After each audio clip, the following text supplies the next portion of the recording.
रहीम, आज हम पढ़ेंगे एंटी डायबिटिक ड्रग्स का जो मेन पोर्शन है कि एंटी डायबिटिक ड्रग का साइड इफ़ेक्ट क्या है, मैकेनिज्म ऑफ एक्शन क्या है। फर्स्ट जो ड्रग है वो है एक्सेनाटाइड या बायोटा। हम पढ़ेंगे exenatide approved in 2005 is a peptide GLP-1 receptor agonist that was originally isolated from the lizard venom exendin. Exenatide first approve हुआ 2005 में, यानी इसकी डिस्कवरी हुई 2005 में।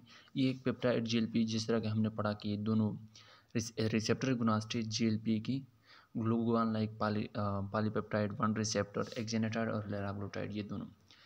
दिट was originally isolate from the lizard venom, ये चमगादड़ की वीनोम से, जो चमगादड़ का वीनोम है उससे, जिसको हम एक्सेनाडीन कहते हैं, उससे उसने डिस्कवर किया था। लेराग्लूटाइड से मोर इफेक्टिव देन एक्सेनाटाइड।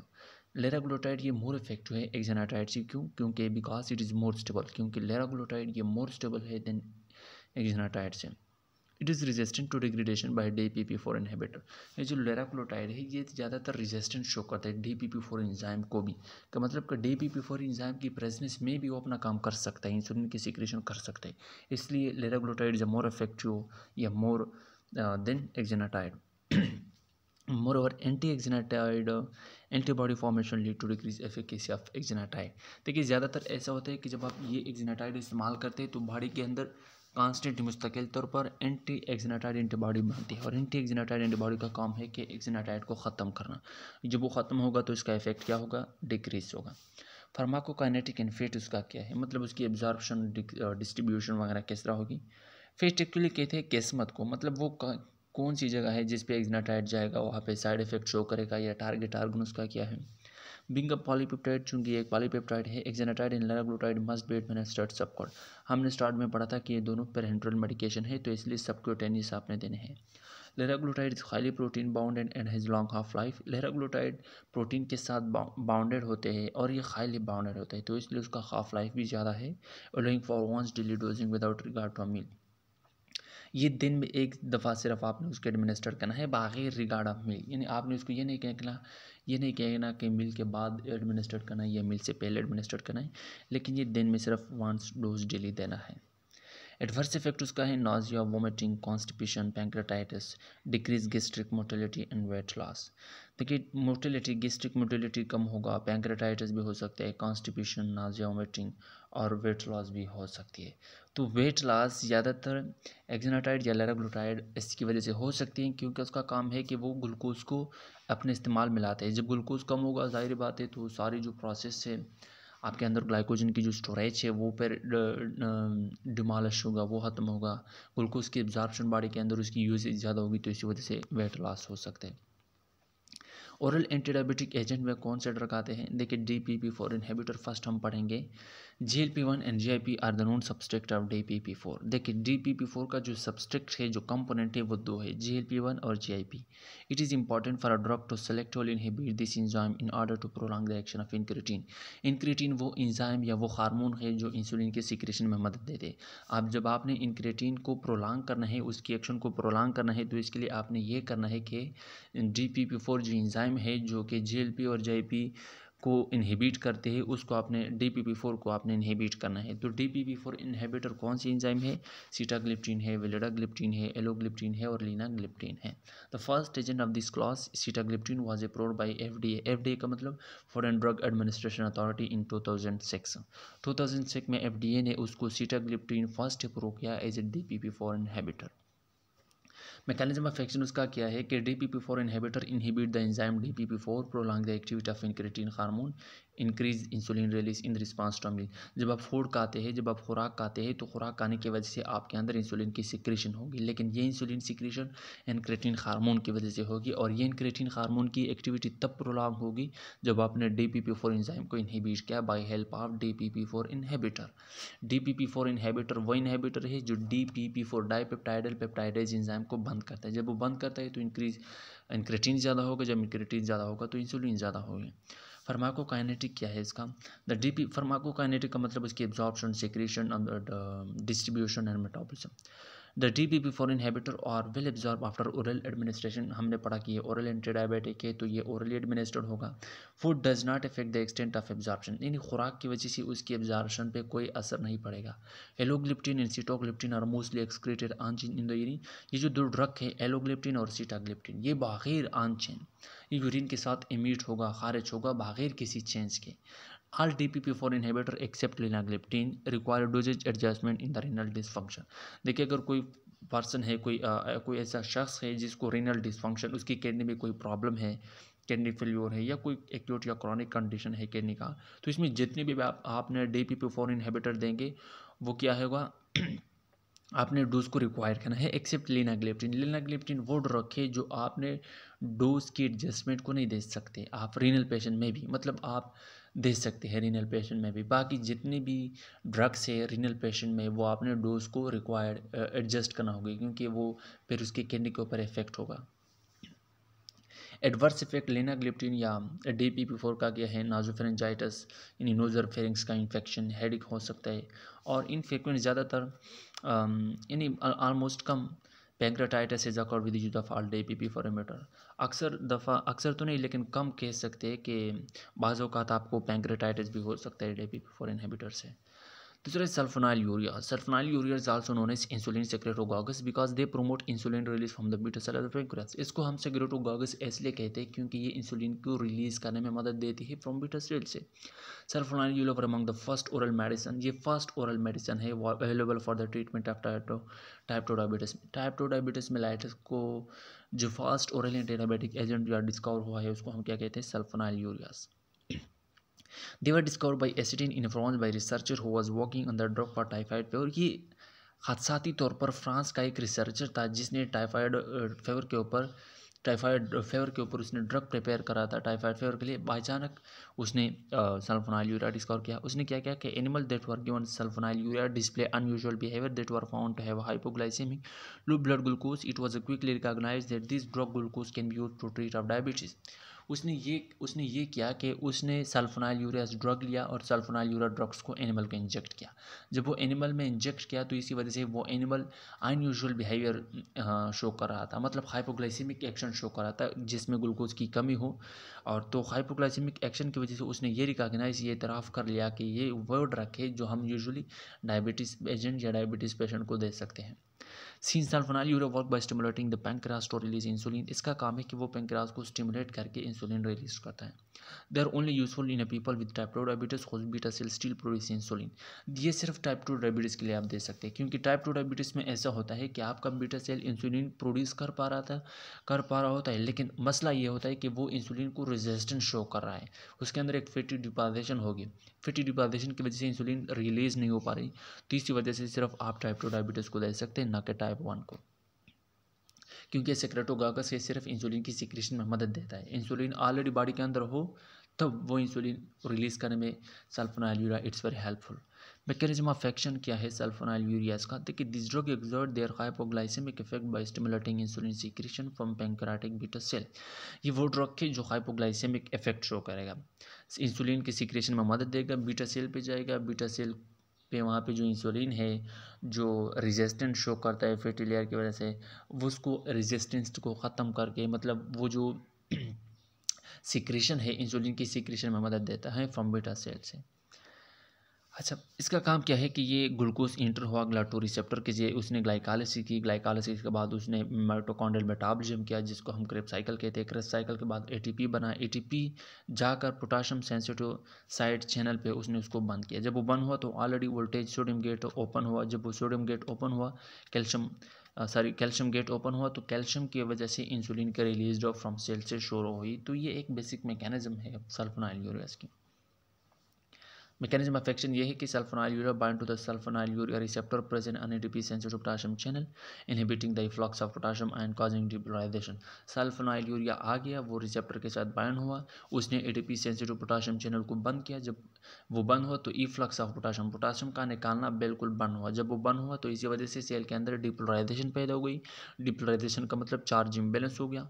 डिपोलाइजेशन की वजह से voltage gate of sodium channel potassium और कैल्शियम चैनल वो ओपन हुआ। जब पोटाशियम चैनल ओपन हुआ तो इसकी वजह से पोटाशियम का इन्फ्लक्स शुरू हुआ, पोटाशियम सेल की तरफ आ गई, इसकी वजह से इंसुलिन की रिलीज हो पा सकती है।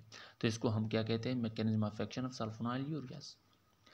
अच्छा, ये एक बेसिक वही से रिपीट पेयर से उसने दोहराया है वही सेम डायग्राम को, तो आप खुद का देख करके इसको एक दफ़ा पढ़ के आप समझ सकते हैं।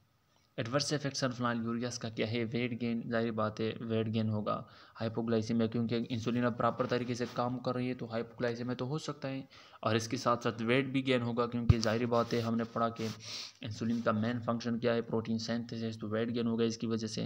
दे should be use with caution और hepatic or renal insufficiency as accumulation of sulfonylurea may cause hypoglycaemia. देखिए एक मोस्ट इंपॉर्टेंट एमसीक्यू पॉइंट है कि ये आपने काशन मतलब एहतियात में देना है, हेपेटिक लीवर या किडनी के पेशेंट को आपने उसको एहतियात से देना है सल्फोनाइलयूरिया, तो ये इंपॉर्टेंट है एमसीक्यू से। Meglitide या glinide, the class of agent include repaglinide and nateglinide. Glinide are also considered insulin secretagogue, सी भी इंसुलिन सेक्रेटोगागा से। इसमें दो तरह के ड्रग है, एक होता है रेपाग्लिनाइड और दूसरा है nateglinide. Mechanism of action like the sulfonylurea, other glinide stimulate insulin secretion. देखिए सेम टू सेम है मैकेनिज्म ऑफ एक्शन इन सल्फोनाइलयूरियाज की तरह। They bind to the beta cell, closing it P sensitive channel, initiating series of reaction that result in release of insulin. देखिए ये भी वही काम करता है कि बीटा सेल के साथ अटैच हुआ, तो बीटा सेल के अंदर जब ये गया तो उसने क्या किया कि एटीपी पोटाशियम सेंसिटिव चैनल को बंद किया, फिर जब वो बंद हुआ डिपोलराइजेशन सेल के अंदर पैदा हो गई, डिपोलराइजेशन की वजह से कैल्शियम चैनल ओपन हुआ, कैल्शियम अंदर आ गई सेल की तरफ, उसने इंसुलिन को रिलीज़ किया। इन कंट्रास्ट इसके मुखालिफ to the sulfonylureas, the glinide have rapid onset and short duration of action. लेकिन इन दोनों में फ़र्क सिर्फ ये है कि इसका जो ड्यूरेशन है और साइट ऑफ रिपीट आंसर है वो रिपीट है, यानी आंसर और ड्यूरेशन ऑफ एक्शन शॉर्ट है। सल्फोनाइलयूरिया का लॉन्ग है। They are particularly effective in early release of insulin. They occur after meal and are categorized postprandial glucose regulator.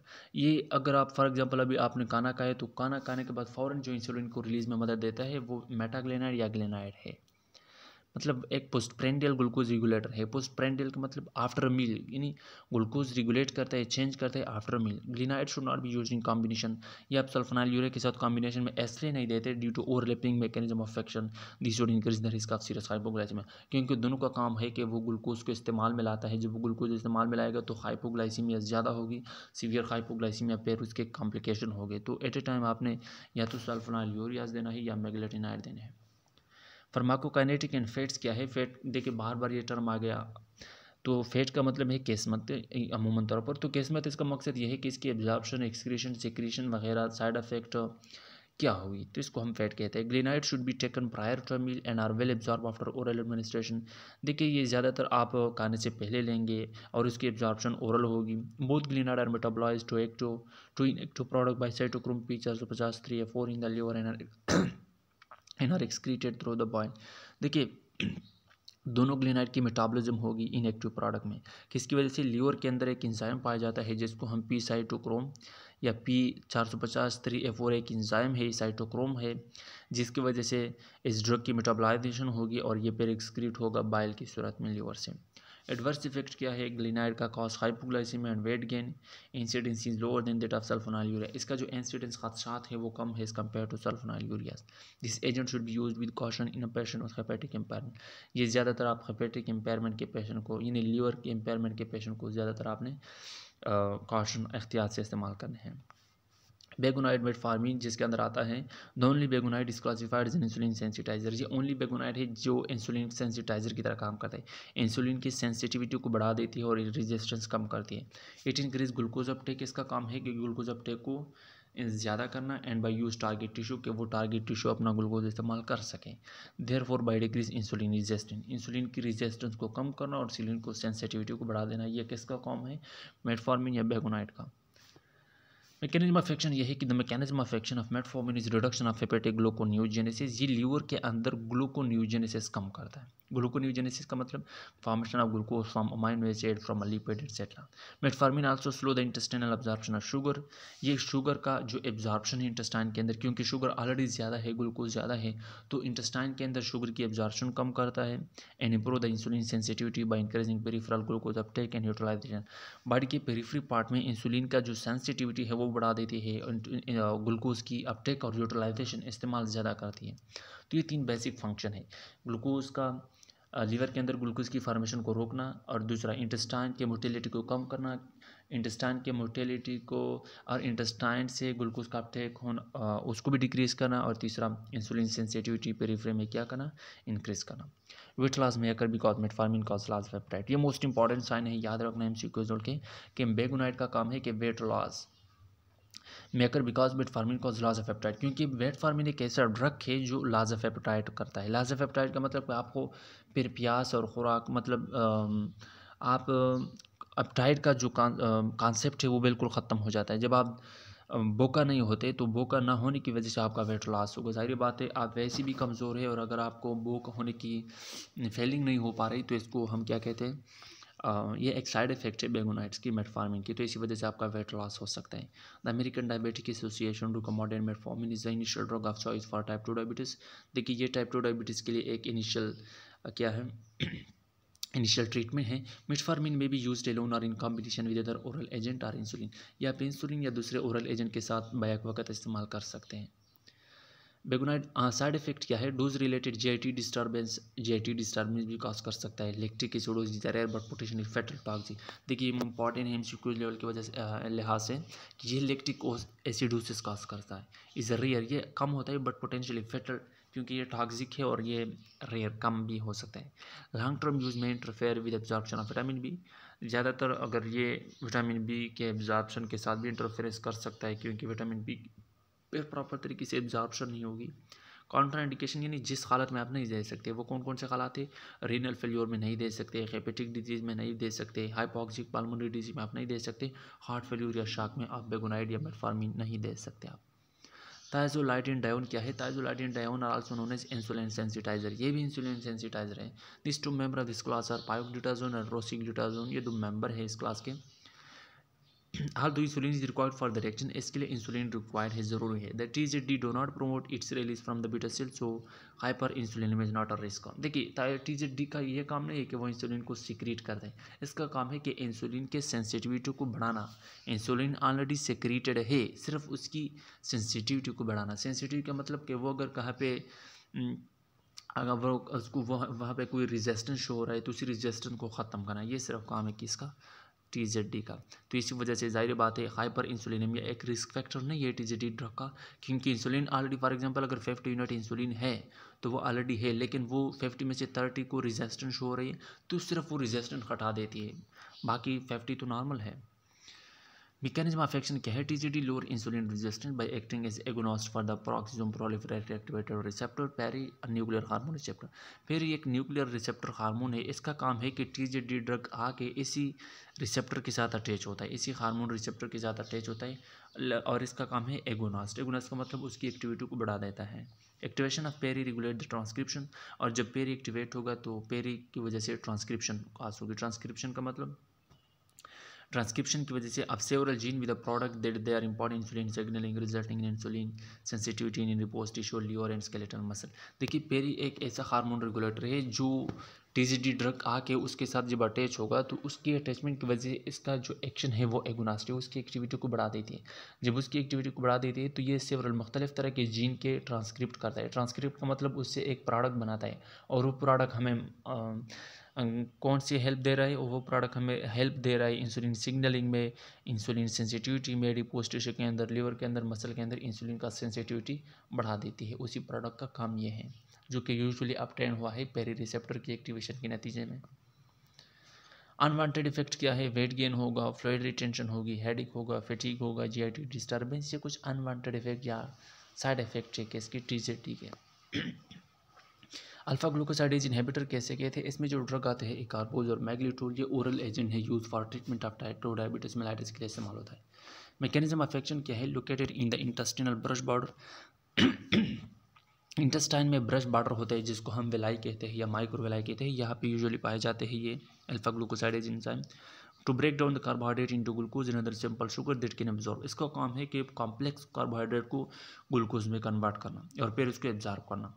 Carbogen मैग्नेटोल reversibly inhibit alpha glucosidase enzyme. ये alpha glucosidase enzyme को reversible यानी short time के लिए वो बंद करता है। जब वो बंद होगा तो जाहिर बात है ग्लूकोज की फॉर्मेशन नहीं होगी। जब ग्लूकोज की फॉर्मेशन नहीं होगी तो हाइपोग्लाइसेमिक जो एक्शन है, ब्लड के अंदर ग्लूकोज का जो कॉन्सेंट्रेशन है वो भी कम होगा। When taken at the start of meal, अगर आप मील से पहले लेंगे, this drug delay the digestion of carbohydrate. फिर इसका काम है कि वो डाइजेशन को डिले करना, कार्बोहाइड्रेट के डाइजेशन को डिले करना, और हमें चाहिए भी वही रिजल्ट कि कार्बोहाइड्रेट का जो डाइजेशन है वो डिले हो जाए, resulting in the lower postprandial glucose level. तो ब्लड यानी मील के बाद जो आपका ग्लूकोज लेवल है वो भी जाहिर बात है कम होगा। इसका अनवांटेड इफेक्ट क्या है? फ्लैटुलेंस है, लो स्टूल है, डायरिया है, एब्डोमिनल पेन है, ब्लॉटिंग है। ब्लॉटिंग का मतलब क्या, आपका एब्डोमिन वो फ्लट कर रहा है, यानी आप इसको हम यूजुअली ब्लॉटिंग कहते हैं। Sodium glucose cotransporter SGLT2 inhibitor. Sodium glucose cotransporter या SGLT2 inhibitor are the new class of diabetic medication indicate only for treatment of type 2। Canagliflozin और डेपाग्लेफ्लुजिन, ये सिर्फ टाइप 2 के लिए आप इस्तेमाल कर सकते हैं। इसमें दो तरह के ड्रग है, केना और डेपाग्लेफ्लुजिन। इसमें मैकेनिज्म ऑफ एक्शन उसका ये है कि by inhibiting SGLT2 canagliflozin dapagliflozin decrease the reabsorption of glucose. ये ग्लूकोज की रीअब्जॉर्प्शन कम करता है। Increase urinary glucose excretion, urine के साथ ग्लूकोज की एक्सक्रीशन बढ़ा देती है। And lower blood glucose level, और ब्लड ग्लूकोज लेवल कम करता है। सिर्फ ये काम है SGLT2। आप देख सकते हैं कि SGLT1 है और SGLT2 है। SGLT2 यहाँ से ग्लूकोज की रीअब्जॉर्प्शन 90% होगी और SGLT1 से ग्लूकोज की रीअब्जॉर्प्शन सिर्फ 10% होगी। अब ये दोनों साइड जब बंद होगी तो रीअब्जॉर्प्शन नहीं होगी, जब नहीं होगी तो ग्लूकोज यूरिन के साथ जाएगा। और सेम ऐसी तरह आप देख सकते हैं, सिर्फ ये मैकेनिज्म ऑफ एक्शन जो आप हमने पहले भी बताया कि SGLT1 और SGLT2 का काम है कि वो रीअब्जॉर्प्शन करना। अगर आपने SGLT2 इनहिबिटर दिए तो फिर रीअब्जॉर्प्शन नहीं होगी ग्लूकोज की, जब वो नहीं होगी तो ग्लूकोज जाएगा यूरिन के साथ। एडवर्स इफेक्ट उसका यह है कि जेनेटिक माइकोटियल इन्फेक्शन, कैंडिडाइसिस। कैंडिडाइसिस एक फंगस है, मोस्ट इंपॉर्टेंट एडवर्स इफेक्ट है। MCQ पॉइंट्स आप याद रखिए कि जेनेटिक माइकोटिक इन्फेक्शन किस वजह से उसका ये एडवर्स इफेक्ट है किसका, तो आपने फ़ौरन टिक मार्क्स करना है SGLT2 इनहिबिटर का। यूरिनरी ट्रैक्ट इन्फेक्शन भी हो सकता है, ऑस्मोटिक डायरोसिस भी हो सकता है, इंक्रीज यूरिनरी फ्रीक्वेंसी भी ज़्यादा हो सकती है, हाइपोटेंशन भी हो सकता है, और इसके साथ साथ gliflozin can increase the diuretic effect of thiazide. ये थायजाइड एक डायरेटिक इफेक्ट डायरेटिक है, इसके इफेक्ट को बढ़ा देती है। Loop diuretic and dilated diuretic and therefore increase the risk of dehydration and hypertension. देखिए ये जितनी भी SGLT2 हमने पढ़े, ये डायरेटिक जितनी भी ड्रग्स है, चाहे लूप डायरेटिक है या जितनी भी लूप डायरेटिक है, ऐसी लूप डायरेटिक की इफेक्ट को बढ़ा देता है, और इसी वजह से हाइपोटेंशन वगैरह के चांसेस या डिहाइड्रेशन के चांसेस ज़्यादा हो सकते हैं। अच्छा, principle of treatment with anti hypertensive agent का प्रिंसिपल क्या है? देखिए जाहिर बात है, हम पढ़ते आ रहे हैं कि इंसुलिन का जो यहाँ पे जिक्र हमने पढ़ा वो ये है कि प्रिंसिपल, देखिए वहाँ पे जो आपने चार्ट पढ़ा था कि ये ओरल है, ये पेरेंटल डायबिटीज़ मेडिकेशन है, तो वहाँ पे हमने पढ़ा कि metformin is the preferred initial oral anti hyper glycaemic agent. जब आप पहले प्रीफर ओरल एंटी मेटफॉर्मिन एक ऐसा ड्रग है जो कि यहाँ पे आप ओरली देंगे। देखिए प्रायोरिटाइज आपने देना है, फर्स्ट ऑफ ऑल आपने ओरल एंटी डायबिटिक एजेंट देना है, वो है metformin. If the metformin is contraindicated so intolerable the initial treatment, then another class of anti hyper glycaemic agent can be use depending on the clinical situation. अगर metformin contraindicated है या आप वो tolerate नहीं कर सकते तो इसके लिए आपने दूसरा क्लास को चुनना होगा, वो है class E। In clinical situation में आप E देंगे। E में आप देख ले कि E में कौन कौन से मेडिसिन है। If monotherapy fail to achieve glycaemic goal, अगर कोई एक सा ड्रग, मोनोथेरापी मतलब एक ड्रग, चाहे वो मेटफॉर्मिन हो या क्लास E का हो, क्लास B का हो, वो फेल हो गया, वो प्रॉपर तरीके से ग्लाइसेमिक गोल को अचीव नहीं कर पा, तो इसके लिए आपने सेकेंड एजेंट को देना है, यानी दोनों कॉम्बिनेशन को एक साथ देंगे। जिस तरह के आपने इनिशिएट करना है ए में मेटफॉर्मिन आता है। Dual combination therapy can be used is the initial management strategy depending on the patient be. देखिए ज़्यादातर अगर पेशेंट बी, मतलब वो पेशेंट जो आप बी मेडिकेशन दे रहे हैं, बी में आप देखते हैं कि बी में कौन कौन सी मेडिकेशन है, अगर उससे कंट्रोल नहीं हो पा रही तो आपने इसके साथ कोई और एजेंट भी मिलाना है। Although the maximal dosage of single oral agent may be prescribed, early initiation of combination therapy is suitable after considering the glucose lowering efficacy and the side effect of drug. ज़्यादातर जो आप dose देते हैं, maximum dose देते हैं, तो अगर एक डोज से काम नहीं हो पा रहा तो इसके लिए आपने डोज को बढ़ाना है। अगर वो इसी डोज से भी काम नहीं हो पा रहा तो आपने दूसरे एजेंट को साथ में लेकर उसको मतलब मिलना है कि दोनों एजेंट एट ए टाइम आप उसको दे तो फिर ग्लाइसेमिक एक्शन शायद ख़त्म हो सकते हैं। When selecting a class of anti-hyperglycemic agent for combination therapy, जब आप combination therapy दे रहे हैं, the glucose lowering efficacy, risk of hypoglycemia, body weight gain and cardiovascular benefit associated with the drug are professionally considered। जब आप दो drug eight ए time देते हैं तो इसकी वजह से उसका साइड इफेक्ट भी आपने देखना पड़ता है कि ग्लूकोज लोअरिंग एफिकेसी भी देखना है, हाइपोग्लाइसेमिक एक्शन भी देखना है, बॉडी वेट गेन हो रहा है, कार्डियोवास्कुलर डिजीज़ या उसकी वजह से कोई अदर कॉम्प्लिकेशन तो नहीं हो पा रही। The different mechanism of action of drug interaction and a patient preference of the combination therapy with more than two class of anti-hyperglycemic agent should be considered। देखिए मुख्तलिफ तरह की मैकेनिज्म ऑफ एक्शन है ड्रग की, तो एक drug का mechanism of action दूसरे से मुख्तलिफ है, तो आपने उसको भी देना है कि एक ड्रग दूसरे ड्रग के ऊपर इंटरेक्ट तो नहीं कर पा रही, रिएक्शन तो नहीं कर पा रही, तो आपने सारी चीज़ों को देखना है। अदरवाइज़ जब आप ये नहीं देखते तो इसकी वजह से ड्रग का इंटरेक्शन भी हो सकता है, बॉडी के अंदर मुख्तलिफ तरह के कॉम्प्लिकेशन हो सकते हैं। तो दोस्तों ये था एंटी डायबिटिक एजेंट। इंशाल्लाह हम दूसरे चैप्टर को स्टार्ट कर लेंगे, लेकिन पहले आपने उसको अच्छी तरह से रीड करना है। अगर कोई क्वेश्चन हो या कोई क्वेरीज हो आपने कमेंट सेक्शन में कमेंट करके मुझे बता सकते हैं। तब तक आप अपने आप का और अपने चैनल का ख्याल रखें। अस्सलाम।